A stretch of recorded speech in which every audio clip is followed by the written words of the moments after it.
أما نحن فلا.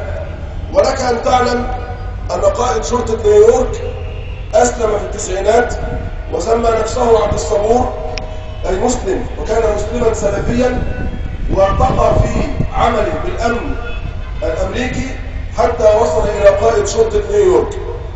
ورئيسنا محمد مرسي أثناء الدعاية الانتخابية لما سأله المذيع، وطبعا الكل سمع ذلك، قال له: هل تسمح للضباط إن أصبحت رئيسا هل تأذن لهم أن يطلقوا لحاهم؟ وطبعا في هذه الكلمة رد على الجماعة اللي بيقول الناس دول ظهروا بعد وصول رئيس إسلامي للحكم. يا إخوانا، إحنا بدأنا في إطلاق اللحية في اليوم التالي لتنحي حسني مبارك. لماذا لم نقم بهذا العمل قبل ذلك؟ والله لو فعل أحد منا ذلك قبل تنحي المخلوع لكان مصيره الاعتقال.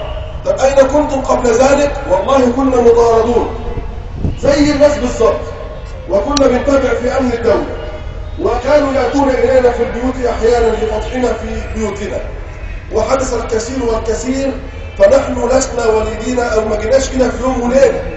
وطبعا اللي فينا حافظ القرآن ما حفظش القرآن بعد الثورة بالريموت كنترول يعني، واللي معاه إجازة في العقيدة أو الفقه ده كله علم قديم. كل واحد فينا يا إخواننا ليه تاريخ، مش عايز أتكلم بقى إن إحنا بقى زعماء، لا، كل واحد فينا ليه خلفية ما ظهرش كده في يوم وليلة.